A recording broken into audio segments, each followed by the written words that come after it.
കഴിഞ്ഞ ദിവസമാണ് വയനാട് കള്ളാടിയിൽ മണ്ണിടിച്ചിലുണ്ടായത്.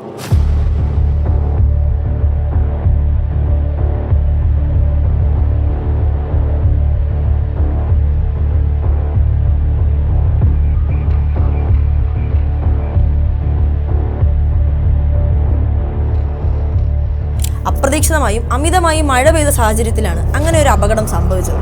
എന്നാൽ വയനാട് തുരങ്കപാതയുടെ നിർമ്മാണ പ്രവർത്തനങ്ങളിൽ കഴിഞ്ഞ കുറച്ച് നാളായി നടക്കുന്ന അനാസ്ഥയ്ക്കും ഈ ദുരന്തത്തിൽ പങ്കുണ്ട്.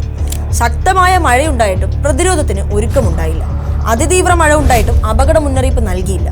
കൂനയായിട്ട് മണ്ണ് ഇടിയാൻ സാധ്യതയുണ്ടെന്നും ജനങ്ങളുടെ ജീവനും സ്വത്തിനും ഭീഷണിയുണ്ടെന്നും ജൂൺ 20 കലക്ടർ അധ്യക്ഷനായ ദുരന്ത നിവാരണ അതോറിറ്റി യോഗം വിലയിരുത്തി. പൊതുമരാമത്ത് സ്പെഷ്യൽ സെക്രട്ടറി ഉൾപ്പെടെ ജൂൺ 25 സ്ഥലം സന്ദർശിച്ച് മണ്ണ് കുത്തിയൊഴുകി അപകടം സംഭവിക്കുമെന്നും അഭിപ്രായപ്പെട്ടു. മീനാക്ഷി പാലത്തിന് സമീപം താമസിക്കുന്ന കുടുംബങ്ങളെ മാറ്റിപ്പാർപ്പിക്കാനും നിർദ്ദേശിച്ചു. 2 ആഴ്ചയുണ്ടായിട്ടും ഒരു നടപടിയും എടുത്തില്ല. ജൂൺ 14 സർക്കാരിനും കൊങ്കൺ റെയിൽവേ കോർപ്പറേഷനും നൽകിയ റിപ്പോർട്ടിൽ മഴ കനത്താൽ ഇടത് ചരിവ് ഇടിയാൻ സാധ്യതയുണ്ടെന്നും മഴവെള്ളം തിരിച്ചുവിടണമെന്നും നിർദ്ദേശിച്ചിരുന്നു. എന്നാൽ നിർദ്ദേശങ്ങളിൽ തുടർ നടപടി ഉണ്ടായില്ല. അപകട ഭീഷണിയുണ്ടെന്ന് റിപ്പോർട്ടിൽ ചൂണ്ടിക്കാട്ടിയ സ്ഥലത്താണ് 7 പേർ മരിച്ചത്. തുരങ്കമുഖത്തിന്റെ ഇടതുഭാഗത്തെ കട്ട് ആൻഡ് കവർ പ്രവൃത്തിയുടെ ചരിവുകൾക്ക് മഴയിൽ ബലക്ഷയമുണ്ടെന്നും ഇത് സുരക്ഷിതമാക്കും വരെ ഈ ഭാഗത്ത് നിർമ്മാണം നടത്തരുതെന്നും നിർദ്ദേശിച്ചിരുന്നു. വിള്ളലുകൾ വികസിക്കുന്നത് അപകടാവസ്ഥ കൂടുന്നതിന്റെ സൂചനയാണ്. പദ്ധതി പ്രദേശത്തിന്റെ മുകൾ ഭാഗത്ത് നിന്ന് മാത്രമാണ് മഴവെള്ളം ചരിവുകളിലേക്ക് കുത്തിയൊഴുകിയത്. തങ്ങൾക്ക് അനുവദിക്കാത്ത ഭാഗത്ത് നിർമ്മാണം നടത്തുന്നതിന് തടസ്സമുണ്ടായിരുന്നുവെന്നാണ് കരാർ കമ്പനി വ്യക്തമാക്കിയത്.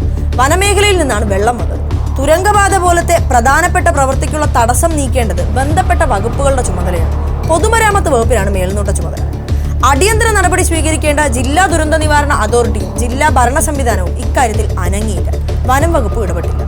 തുരങ്കപാതയുടെ നിർമ്മാണ ഘട്ടത്തിൽ വലിയ മഴ പെയ്യുമ്പോൾ ഉണ്ടാകാനിടയുള്ള ഇത്തരം അപകടത്തിനുള്ള സാധ്യത പല വകുപ്പിലെയും ഉദ്യോഗസ്ഥർ യോഗം ചേർന്ന് വിലയിരുത്തിയിട്ടും സർക്കാരിന്റെ അനാസ്ഥയ്ക്ക് കൊടുക്കേണ്ടി വന്നത് 7 ജീവനുകളുടെ വിലയാണ്. ഇതൊക്കെ കണക്കായി നിലനിൽക്കുമ്പോഴും സംഭവത്തിൽ സംസ്ഥാന സർക്കാർ ഹൈക്കോടതിക്ക് നൽകിയ റിപ്പോർട്ടിൽ കരാർ കമ്പനിയുടെ അനാസ്ഥയാണ് മണ്ണിടിച്ചിലിന് കാരണമെന്നാണ് പറയുന്നത്.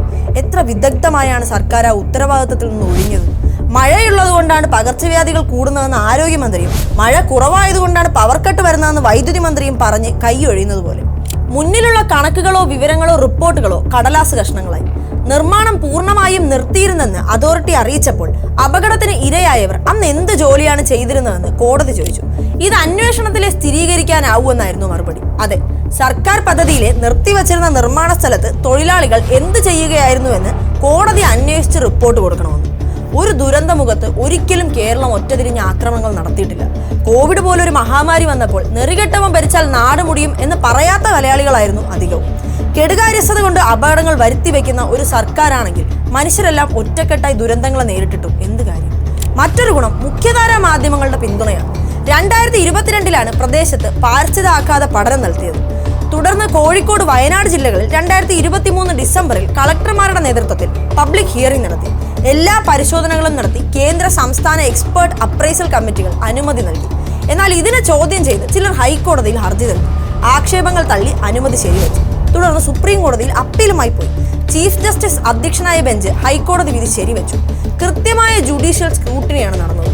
ഇതൊക്കെ രേഖയായി തന്നെ നിലനിൽക്കുമ്പോഴും കൈ കഴുകാൻ വേണ്ടി പരിസ്ഥിതി അനുമതി സമ്മർദ്ദം ചെലുത്തിയാണ് വാങ്ങിയതെന്ന് മുഖ്യമന്ത്രിയും പിന്തുണയുമായി മാധ്യമങ്ങൾ. ദുരന്തമുഖത്ത് പോലും വസ്തുതാവിരുദ്ധമായി പഴിചാരൽ നടത്തി നിങ്ങൾ ഈ നാടിനെ എങ്ങോട്ടാണ് നയിക്കുന്നത്?